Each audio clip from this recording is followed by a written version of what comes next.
Hello friends, RK success centre में आपका स्वागत है। तो आइए आज हम लोग पढ़ेंगे प्रकाश का अपवर्तन। ठीक ना, आज क्लास 3 है। ठीक, इससे पहले हम इस चैप्टर 10th का मतलब 2 क्लास पढ़ा दिए। ठीक ना, आज इस क्लास में पढ़ेंगे हम लोग प्रकाश के अपवर्तन, रिफ्लेक्शन ऑफ लाइट। क्लास 2 में हम पढ़ा रखे हैं रिफ्लेक्शन ऑफ लाइट। आज हम लोग पढ़ेंगे रिफ्लेक्शन ऑफ लाइट। देखिए प्रकाश का अपवर्तन क्या होता है। ठीक ना, अच्छा से समझने की कोशिश कीजिएगा आप लोग। देखिए ध्यान से, जब प्रकाश की कोई किरण एक पारदर्शी माध्यम से, और पारदर्शी क्या होता है, जिस ऑब्जेक्ट से, जिस वस्तु से, मतलब जिस ऑब्जेक्ट से लाइट प्रवेश मतलब पास कर जाए उसको हम क्या बोलते हैं, पारदर्शी बोलते हैं। ठीक ना, जैसे एक कांच से लाइट पार कर जाता है तो वो क्या हो गया, पारदर्शी हो गया। जिससे प्रकाश पार कर जाए उसे पारदर्शी कहते हैं। तो जब एक प्रकाश की कोई किरण एक पारदर्शी माध्यम से दूसरे पारदर्शी माध्यम में प्रवेश करती है तो वह अपने पथ से विचलित हो जाती है। वह अपने पथ से थोड़ा क्या हो जाती है, विचलित होती है। जैसे यदि कोई कांच से हम लोग प्रकाश प्रवेश करें, जैसे मान लीजिए यह एक कांच है, अब इस पर हम ऊपर से यदि लाइट डाले तिरछा करके, यदि तिरछा लाइट डाले तो जो प्रकाश नीचे निकलेगी वो उतना गति से नहीं निकलेगी जितना ऊपर से जाएगी। ठीक ना, अब आगे हम लोग समझेंगे क्या है आराम से। ठीक ना, तो वह अपने पथ से थोड़ा विचलित हो जाती है। अब कैसे विचलित हो जाती है हम लोग चित्र के माध्यम से समझेंगे। ठीक ना, देखिए 2 माध्यम है, मतलब 2 केस बनता है। पहला कि जब प्रकाश की कोई किरण विरल माध्यम से सघन माध्यम में प्रवेश करती है। यह विरल माध्यम क्या होता है, तो विरल माध्यम का मतलब हो गया हवा। विरल माध्यम का मतलब क्या हो गया, हवा। प्रकाश की चाल सबसे अधिक किसमें होती है, तो निर्वात में होती है। निर्वात को हम लोग हवा बोल सकते हैं। निर्वात में प्रकाश की चाल 3 गुना 10⁸ मीटर पर सेकेंड होती है। ठीक ना, निर्वात में प्रकाश की चाल 3 गुना 10⁸ मीटर पर सेकेंड होती है। सबसे अधिक प्रकाश की चाल किसमें होती है, तो निर्वात में होती है। ठीक ना, निर्वात का मतलब हवा। आप लोग समझ लीजिएगा कि विरल माध्यम मतलब हवा, और विरल माध्यम में कम घनत्व होता है। विरल माध्यम में घनत्व क्या होता है, कम होता है, और तेज चलती है प्रकाश।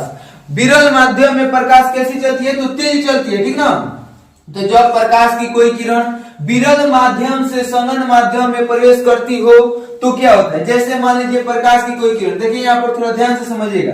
जो ओ है वो क्या है, आपतन बिंदु। इसमें हम कैसे नाम पहचानेंगे तो आप लोग ध्यान से समझिएगा, सबको हम बता दे रहे हैं। देखिए ध्यान से, यहाँ पर ओ जो है इसको क्या बोलेंगे, आपतन बिंदु। ओ को क्या बोलेंगे, आपतन बिंदु। ठीक ना, और पी ओ को क्या बोलेंगे, आपतित किरण। जो सूर्य से किरण चलती है और आकर आपतित होती है तो इसको क्या बोलेंगे हम लोग, आपतित किरण। पी ओ को बोलेंगे आपतित किरण, जबकि ओ क्यू को क्या बोलेंगे, अपरिवर्तित किरण। अपरिवर्तित किरण उसे कहते हैं जो प्रवर्तित ना हो। जैसे मान लीजिए कि यह कोई चमकीला सतह है और आपतित किरण आया और यहाँ से परावर्तन हो गया। जो परावर्तन के लाइट ऑफ रिफ्लेक्शन के केस में पढ़ाए थे हम कि प्रकाश आया यहाँ से परिवर्तन हो गया, तो इसको बोलेंगे आपतित किरण और इसको बोलेंगे परावर्तित किरण।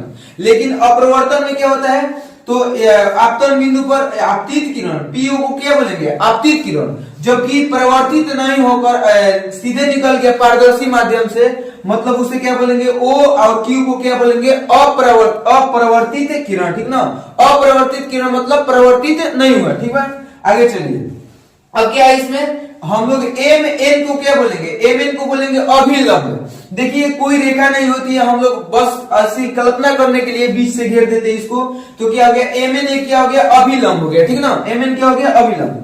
अब देखिए क्या होता है, आप लोग एक बार अच्छा से समझ लीजिएगा कि विरल माध्यम का मतलब होता है हवा, और हवा में प्रकाश सबसे ज्यादा चलती है, तेज निर्वात में चलती है। ठीक ना, तो हवा में कम घनत्व होता है और विरल माध्यम में कैसी चलती है, प्रकाश तेज चलती है। विरल माध्यम में प्रकाश तेज चलती है, जबकि सघन माध्यम में प्रकाश क्या चलती है, धीमा चलती है। जैसे आप लोग उदाहरण के लिए बता दें, जैसे मान लीजिए कि आप लोग खाली जगह में दौड़ रहे हैं। ठीक ना, मान लीजिए किसी रोड पर आप लोग दौड़ रहे हैं। ठीक ना, किसी रोड पर आप लोग दौड़ रहे हैं और ये रोड है और आप लोग खाली जगह में दौड़ रहे हैं। तो खाली जगह में आप लोग दौड़िएगा मतलब घनत्व कम होगा। खाली जगह में घनत्व क्या होगा, कम होगा, आप लोग तेज दौड़िएगा। यदि कुछ दूर आने के बाद यदि रोड पर पूरा भीड़ लगा हो, यदि कुछ दूर आने के बाद रोड पर पूरा भीड़ लगा हो, रोड जाम हो, तो आप लोग कैसे दौड़िएगा? तो आप लोग धीमा दौड़िएगा। मतलब रोड का घनत्व जो है बहुत मतलब भीड़ हो गया है, तो भीड़ हो गया तो इसका मतलब क्या होगा? भीड़ का मतलब यह घनत्व क्या हो गया? ज्यादा हो गया। तो आप लोग जैसे खाली जगह से भीड़ में प्रवेश कीजिएगा, आप लोग जैसे खाली जगह से भीड़ में प्रवेश कीजिएगा, तो आप लोग का गति आप रूपी क्या हो जाएगा? कम हो जाएगा, ठीक ना। तो आप लोग यही समझिएगा कि विरल माध्यम का मतलब हो गया हवा, और जब विरल माध्यम का घनत्व क्या होता है? कम होता है, और विरल माध्यम में प्रकाश क्या चलती है? तेज चलती है। तो जब पी हो किरण आपतित हुई, मतलब प्रकाश आई, ठीक ना, और प्रकाश आने के बाद में इसको जाना, देखिए प्रकाश यहाँ से जो पी है आपतित किरण, सूर्य से आपतित किरण क्या है? पी है, और इसको आने के बाद सीधे जाना था, मतलब इसको सीधे जाना था। जो डॉट डॉट लाइन दिख रहा है, इसको प्रकाश यहाँ से आया और कैसे जाना था? सीधे जाना था। लेकिन माध्यम क्या हो गया? चेंज हो गया। यहाँ पर था विरल माध्यम, तो प्रकाश तेज आ रहा था। विरल माध्यम में प्रकाश क्या आ रहा था? तेज आ रहा था, ठीक ना। और यहाँ पर आने के बाद संघन माध्यम में प्रवेश किया। जैसे ही संघन माध्यम का मतलब मान लीजिए पानी, आप लोग संघन माध्यम को कुछ भी मान सकते हैं। हम लोग यहाँ क्या माने? हम वाटर माने, मतलब पानी माने। तो जैसे कोई सूर्य का प्रकाश यहाँ से चला और आने के बाद पानी में प्रवेश किया, याद रखिएगा आप लोग कि जैसे ही पानी में, मतलब संघन माध्यम का मतलब हम लोग मान लिए क्या? पानी मान लिए है। और संघन माध्यम मतलब क्या होता है? अधिक घनत्व। संघन माध्यम का मतलब क्या होता है? अधिक घनत्व होता है, और अधिक घनत्व में प्रकाश क्या चलता है? धीमा चलता है। घनत्व कम रहे तो प्रकाश क्या चलता है? तेज, और घनत्व अधिक रहे तो प्रकाश क्या हो जाता है? धीमा हो जाता है, प्रकाश की चाल, ठीक ना। अब देखिएगा आप लोग यहाँ पर जैसे ही प्रकाश विरल माध्यम से तेज आ रहा था यहाँ पर, और आने के बाद इसको जाना चाहिए तो क्या? सीधे। इसको कैसे जाना चाहिए था? एकदम सीधे जाना चाहिए। लेकिन यहाँ पर क्या हो गया? माध्यम क्या हो गया? चेंज हो गया, ठीक ना। यहाँ पर माध्यम चेंज हो गया, और माध्यम चेंज होने के बाद जैसे ही तेजी से धीमा में आया, मतलब विरल माध्यम से संघन माध्यम में आया, तो थोड़ा क्या? अभिलंब की ओर झुक गया। मतलब आप लोग समझिएगा कि जैसे ही आप लोग खाली जगह से भीड़ में प्रवेश कीजिएगा, तो आप लोग की गति आप रूपी क्या हो जाएगी? कम हो जाएगी। तो ऐसे ही प्रकाश जब विरल माध्यम से संघन माध्यम में प्रवेश करता है, तो इसकी गति क्या हो जाती है? कम हो जाती है। और गति कम होने के कारण यह अभिलंब की ओर क्या हो जाती है? झुक जाती है। देखिए यहाँ से जाना चाहिए था कैसे? सीधे जाना चाहिए, लेकिन यहाँ से अभिलंब की ओर क्या हो गया? झुक गया, ठीक ना। तो इसको बोलेंगे, इसको क्या बोलेंगे? आपतन कोण। इसको क्या बोलेंगे? आपतन कोण। और इसको क्या बोलेंगे? अपरिवर्तन कोण। मतलब जो कोण आई है वो कोण आर, मतलब कोण आई को बोलेंगे आपतन कोण, आपतित किरण, और जो कोण बना उसको क्या बोलेंगे? आपतन कोण। और जो यहाँ पर जो आर है इसको क्या बोलेंगे? अपरिवर्त। ये क्या होगा? ओ क्यू क्या होगा? ओ क्यू अपरिवर्तित किरण। लेकिन इसको क्या बोलेंगे? अपरिवर्तन कोण बोलेंगे आर, ठीक ना। तो अब ध्यान समझिएगा, अभिलंब की ओर झुक जाती है और गति धीमी हो जाती है। जब प्रकाश की कोई किरण विरल माध्यम से संघन माध्यम में प्रवेश करती है, तो उसकी गति धीमी हो जाती है और वह अभिलंब की ओर झुक जाती है, ठीक ना। अब आप लोग, हम लोग समझेंगे क्या? जब प्रकाश की कोई किरण संघन माध्यम से विरल माध्यम में प्रवेश करती है तो क्या होता है? जब प्रकाश की कोई किरण संघन माध्यम से विरल माध्यम, अब की बार हम लोग को कैसे जाना है? भीड़ से खाली जगह में जाना है, ठीक ना। जैसे मान लीजिए कि यहाँ पर आगे हम लोग पहले भीड़ में दौड़ रहे थे, जैसे यहाँ से चलने के काम लगाए, ठीक ना, यहाँ से काम लगाए चलने के लिए, ठीक। अब भीड़ में हम लोग दौड़ रहे हैं, तो यदि भीड़ में दौड़ेंगे तो थोड़ा धीरे दौड़ेंगे, और जैसे ही खाली जगह पर निकलेंगे, जैसे ही हम लोग भीड़ से निकलेंगे, ठीक ना, तो हम लोग क्या? तेज दौड़ने लगेंगे, ठीक ना। हम लोग क्या दौड़ेंगे? तेज दौड़ने लगेंगे, ठीक है। अब चलिए यहाँ पर समझिएगा, जब प्रकाश की कोई किरण संघन माध्यम से विरल माध्यम में प्रवेश करती है तो क्या होता है? संघन माध्यम के मतलब मान लेते हैं हम लोग पानी, आप लोग कुछ भी मान सकते हो। संघन माध्यम के आप लोग कांच भी मान सकते हो, ठीक ना। हम क्या मान रखे हैं? पानी। तो जब प्रकाश संघन माध्यम, मतलब संघन माध्यम में घनत्व क्या होगा? अधिक होगा, और घनत्व अधिक होगा तो प्रकाश की चाल आप रूपी क्या हो जाएगी? धीमा हो जाएगी, ठीक ना। तो जब हम लोग संघन माध्यम से विरल माध्यम में, मतलब अधिक घनत्व से कम घनत्व में जाएंगे, तो जैसे प्रकाश पानी से, जैसे कोई प्रकाश पानी से निकलकर हवा में आ रही है, मतलब हवा में आ रही है, विरल माध्यम में आ रही है, तो सबसे पहले देखिए पानी का मतलब हम लोग क्या समझने के लिए मान लेते हैं कि हम लोग भीड़ से चले हैं। जो प्रकाश चलिए वह किससे चलिए? भीड़ से, ठीक ना। और भीड़ से चलने के बाद आप लोग थोड़ा सा समझिएगा इसको, देखिए यहाँ पर भीड़ से चलने के बाद, अब यह प्रकाश जो हवा में प्रवेश करती है, हवा मतलब तेज में, जैसे हम अभी बता रहे थे आप लोग को कि जैसे हम लोग भीड़ में दौड़ रहे हैं तो थोड़ा थोड़ा दौड़ेंगे, मतलब धीरे धीरे दौड़ेंगे, और जैसे ही खाली जगह पर निकलेंगे तो तेज दौड़ेंगे। तो जब प्रकाश की कोई किरण सघन माध्यम से विरल माध्यम में प्रवेश करती है तो इसकी गति क्या हो जाती है, तेज हो जाती है। मतलब यदि प्रकाश धीरे धीरे आ रहा था, ठीक ना, अब जैसे ही इसको मतलब विरल माध्यम मतलब हवा मिला, पानी से जैसे ही निकला तो क्या हो जाएगी, इसकी गति तेज हो जाएगी। अब जब गति तेज होगी, आप लोग एकदम अच्छा से याद रखिएगा, कोई भी मतलब ज्यादा भारी चैप्टर नहीं है, ठीक ना। अब आप लोग ध्यान समझिएगा, कोई भी यदि प्रकाश की किरण सघन माध्यम से विरल माध्यम में प्रवेश करे, यदि कोई भी प्रकाश की किरण सघन माध्यम से विरल माध्यम में प्रवेश करे तो उसकी गति आप रूपी क्या हो जाती है, तेज हो जाती है। अब जब गति तेज होगी, जब भी प्रकाश की कोई किरण की गति तेज होगी तो वह अभिलंब से दूर भागेगी, और जब भी गति धीरे होगी तो वह अभिलंब की ओर झुकेगी, ठीक ना। जैसे देखिए यहाँ पर कि अभिलंब से दूर भागती है, अभिलंब से दूर भागती है और गति क्या हो जाता है, तेज हो जाता है, ठीक ना। एक बार और अच्छा से समझेंगे एकदम आराम से कि सघन माध्यम हो गया पानी, इसमें अधिक घनत्व होता है, घनत्व अधिक होने के कारण प्रकाश क्या चलता है, तो धीमा चलता है, ठीक ना। मतलब प्रकाश धीरे धीरे आ रहा है, धीरे धीरे आ रहा है, जैसे ही पानी से निकला, यहाँ से मान लीजिए पानी खत्म हो गया और पानी के नीचे जैसे ही निकला तो हवा मिला, तो प्रकाश की गति आप रूपी क्या हो जाएगी, तेज हो जाएगी। और जब प्रकाश की गति तेज होगी तो आप रूपी यह अभिलंब से दूर भागेगी।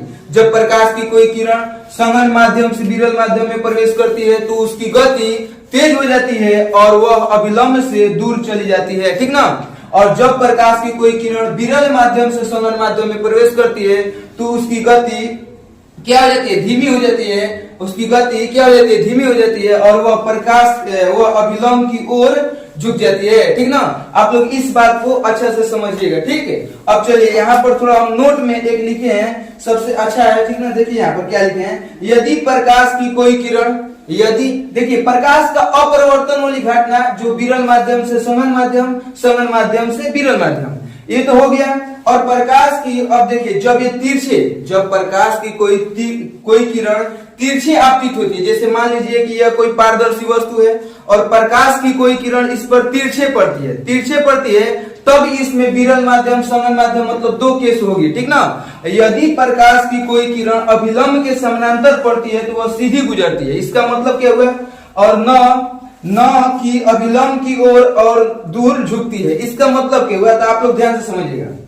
मान लीजिए कोई प्रकाश की किरण है, जैसे कोई पारदर्शी वस्तु है और इस पर प्रकाश की कोई किरण यदि तिरछे पड़े, यदि प्रकाश की कोई किरण तिरछे पड़ती है तो इस पर हम लोग के विरल माध्यम सघन माध्यम, सघन माध्यम विरल माध्यम हो सकता है। लेकिन मान लीजिए कि कोई प्रकाश की किरण है और यह एक पारदर्शी वस्तु है और सीधे पड़े, तो सीधे पड़े तो क्या हो जाएगा, सीधे यदि मान लीजिए कि है, मान के चलते हम यहाँ पर देखिएगा, आप लोग यहाँ पर थोड़ा ध्यान से समझिएगा कि ये कोई पारदर्शी वस्तु है और प्रकाश की कोई किरण अभिलंब के समानांतर मतलब सीधे पड़े, तो सीधे पड़े तो एकदम सीधे निकल जाती है। यदि सीधे पड़ती है तो एकदम सीधे ही क्या हो जाती है, निकल जाती है, न कि अभिलंब से दूर, और न ही अभिलंब से दूर भागेगी और न ही अभिलंब की ओर झुकेगी, ठीक ना। यदि सीधे पड़ेगी तो सीधे निकल जाएगी, ठीक ना।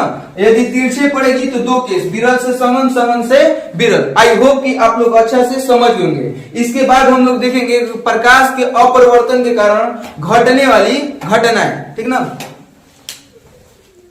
तो आइए अब हम लोग देखते हैं अपरिवर्तन के नियम, ठीक ना।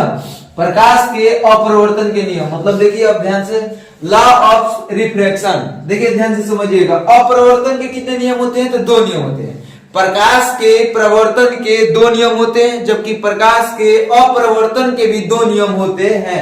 ऑब्जेक्टिव टाइप क्वेश्चन में बहुत ज्यादा पूछा जाता है बोर्ड एग्जाम में कि प्रकाश के प्रवर्तन एंड प्रकाश के अपरिवर्तन, light of reflection and light of refraction के कुल कितने नियम होते हैं, तो दोनों का दो दो नियम होते हैं। अब देखिए प्रकाश के अपरिवर्तन के दो नियम होते हैं, दो नियम कौन से हैं, ठीक ना। तो ध्यान से समझिएगा, जैसे हम बता रहे हैं कि यह एक पारदर्शी वस्तु है, ठीक है, और यह माध्यम दूसर हो गया, यह माध्यम क्या हो गया, दूसर हो गया, ठीक ना। अब यदि हम बता दें कि यह एक अभिलंब है, ठीक ना, यह क्या है, अभिलंब है। जब सूर्य से आपतित किरण चलती आती है, जब आपतित किरण आपतन बिंदु पर आती है, ये क्या हो गया, आपतन बिंदु, इसको O मान लेते हैं, और इसको एम एन एक क्या मान लेते हैं, अभिलंब मान लेते हैं, और इसको क्या मान लेते हैं, पी मान लेते हैं। जब आपतित किरण आएगा, ठीक ना, आपतित किरण, इसको आपतित किरण आपतन बिंदु पर आए और इसको जाना चाहिए था कैसे, एकदम सीधे। यदि कोई बीच में माध्यम न होता, यदि कोई बीच में माध्यम न होता तो यह जो प्रकाश है सीधे निकल जाती, ठीक ना। लेकिन प्रकाश की किरण माध्यम होने के चलते यह अभिलंब से दूर, यह अभिलंब की ओर झुकेगी। जब विरल माध्यम से सघन माध्यम में प्रवेश करेगी तो अभिलंब की ओर झुक जाएगी, और जब सघन माध्यम से विरल माध्यम में प्रवेश करेगी तो अभिलंब से दूर चली जाएगी, ठीक ना। अब ध्यान से समझिएगा यदि आप लोग कि जब देखिए प्रकाश के नियम समझने के लिए हम लोग एक चित्र से समझ जाएंगे, ठीक ना। देखिए ध्यान समझिएगा, पहला नियम क्या है, आपतित किरण। आपतित किरण मतलब जो सूर्य से किरण आपतन बिंदु पर आई, जिससे क्या है, इसमें क्या हो गया, पी ओ क्या है, आपतित किरण, ठीक ना। और ओ क्यू को क्या मान लेते हैं, अप्रवर्तित किरण। जो प्रवर्तित ना हो उसे क्या बोलते हैं, अप्रवर्तित किरण, ठीक ना। तो आपतित किरण, अप्रवर्तित किरण एवं आपतन बिंदु पर, ध्यान से समझिएगा आप लोग, यह हो गया आपतित किरण, आपतित किरण, यह क्या हो गया, अप्रवर्तित किरण एवं आपतन बिंदु पर डाला गया अभिलंब, तीनों एक ही तल में होते हैं, ठीक ना। ध्यान से समझिएगा, आपतित किरण, अप्रवर्तित किरण एवं आपतन बिंदु पर डाला गया अभिलंब तीनों एक ही तल में होते हैं, तीनों एक ही तल में होते हैं, पहला नियम है। दूसरा नियम क्या है, आपतन कोण की जया, आपतन कोण, अप्रवर्तित किरण, ध्यान से समझिएगा आप लोग, सॉरी, आपतित किरण, आपतित किरण के जो पास होता है उसको हम लोग मानते हैं आई, आपतन कोण, ठीक ना। और जो अप्रवर्तित किरण है उसको हम लोग मानते हैं क्या, कोण को क्या मानते हैं, आर, अपरावर्तन कोण, ठीक ना। तो ध्यान से आप समझिएगा कि आपतन कोण, आपतन कोण की जया साइन एवं अपरावर्तन कोण की जया, जया को हम लोग क्या बोलते हैं, साइन का अनुपात एक नियतांक होता है। मतलब म्यू बराबर साइन आई बटे साइन आर, म्यू बराबर साइन आई बटे साइन आर। ध्यान रखिएगा आप लोग, इसको स्नेल का नियम भी बोलते हैं, इसको क्या बोलते हैं, स्नेल का नियम भी बोलते हैं। आप लोग से ऑब्जेक्टिव टाइप क्वेश्चन में पूछ लेगा स्नेल का नियम कौन सा है, तो म्यू बराबर साइन आई बटे साइन आर, ठीक ना। आपतन कोण की जया, आपतन कोण कौन सा हो गया था, आपतन कोण ये वाला हो गया, ठीक ना। और अपरावर्तन कोण कौन सा हो गया था, ये वाला क्या, आर हो गया, ठीक है। अब ध्यान से आप लोग समझिएगा, आपतन कोण की जया एवं अपरावर्तन कोण की जया का अनुपात एक ही अनुपात में होता है, अर्थात एक नियतांक होता है, अर्थात म्यू बराबर साइन आई बटे साइन आर, ठीक ना। म्यू एक क्या है, जहां म्यू एक कांस्टेंट है, कांस्टेंट का मतलब हुआ म्यू एक क्या है, नियतांक है, ठीक ना। अब हम लोग समझेंगे यहाँ पर अपवर्तन के कारण घटने वाली कुछ महत्वपूर्ण घटना है, ठीक ना। हम बोल दे रहे हैं, आप लोग लिख लीजिएगा, आप लोग कॉपी कलम लेकर बैठिएगा, ठीक है। ध्यान से समझिएगा, अपरिवर्तन के कारण कुछ घटने वाली घटनाएं, ठीक है। अपरिवर्तन के कारण पहला, तारों का टिमटिमाना, पहला कारण है तारों का, रात्रि के समय में तारों का टिमटिमाना किसके कारण होता है, तो प्रकाश के अपरिवर्तन के कारण, ठीक ना। देखिए ऑब्जेक्टिव टाइप क्वेश्चन में कुछ अपवर्तन के कारण, प्रकाश के अपरिवर्तन के कारण कुछ घटने वाली महत्वपूर्ण घटनाएं बोर्ड एग्जाम में पूछता है, ठीक ना। हम बोल दे रहे हैं, आप लोग लिख लीजिएगा वरना अच्छा से सुन लीजिएगा, ठीक ना। ध्यान से समझिएगा आप लोग, पहला क्वेश्चन पूछेगा रात्रि के समय तारों का टिमटिमाना किसके कारण होता है, तो प्रकाश के अपरिवर्तन के कारण होता है, ठीक ना। दूसरा पहले तारों का टिमटिमाना किसके कारण होता है, अपरिवर्तन के कारण होता है। दूसरा, सूर्योदय से पहले, सूर्य उदय से पहले एवं सूर्यास्त के बाद भी सूर्य का दिखाई देना। जैसे आप लोग देखिएगा कि अभी सूर्य उदय नहीं हुआ है और सूर्य दिखाई दे रहा है, और जैसे सूर्यास्त के समय सूर्यास्त हो जाने के बाद भी सूर्य को कुछ समय तक दिखाई देना है। मतलब सूर्योदय से पहले एवं सूर्यास्त के बाद भी सूर्य का दिखाई देना किसके कारण होता है, तो प्रकाश के अपरिवर्तन के कारण होता है, ठीक ना। तीसरा क्या है, आप लोग तीसरा देख लीजिएगा। तीसरा, जल में मछलियां अपनी वास्तविक गहराई से थोड़ा ऊपर उठा हुआ प्रतीत होती है। जो मछली जल में रहती है वास्तव में वो जल के अंदर रहती है और बहुत सारा अंदर रहती है, यदि 4 मीटर अंदर हो तो थोड़ा ऊपर मतलब दिखाई देगी। जल में मछलियां अपनी वास्तविक गहराई से थोड़ा ऊपर उठा हुआ दिखाई देती है। किसके कारण होता है? तो प्रकाश के अपरावर्तन के कारण होता है। जबकि फिर है पानी या जल में जब हम लोग छड़ी को डुबोते हैं, चाहे किसी छड़ को लंबवत डुबोते हैं, तो वो टेढ़ा दिखाई देता है। आप लोग ध्यान से कभी प्रैक्टिस कीजिएगा, जब भी हम लोग जल में या बड़ा बाल्टी में किसी छड़ को सीधे डुबोते हैं तो वो कैसा दिखाई देता है? तो टेढ़ा दिखाई देना है। तो जल में छड़ या छड़ी को टेढ़ा दिखाई देना किसके कारण होता है? तो प्रकाश के अपरावर्तन के कारण होता है, ठीक ना। और एक है कि जल में सिक्का, जल में पड़ा हुआ सिक्का कुछ ऊपर उठा हुआ दिखाई देता है। यदि हम लोग किसी गिलास में या किसी बाल्टी में एक सिक्का को बाल्टी में पानी भरकर या गिलास में पानी भरकर एक सिक्का को डाल दे तो सिक्का अपनी वास्तविक गहराई से थोड़ा ऊपर उठा हुआ प्रतीत होता है। किसके कारण? तो प्रकाश के अपरावर्तन के कारण होता है, ठीक ना। आप लोग ये अपरावर्तन के कारण कुछ घटने वाली महत्वपूर्ण घटनाएं थी, ठीक है। आई होप कि आप लोग अच्छा से समझ गए होंगे। मिलते हैं नेक्स्ट वीडियो के साथ में।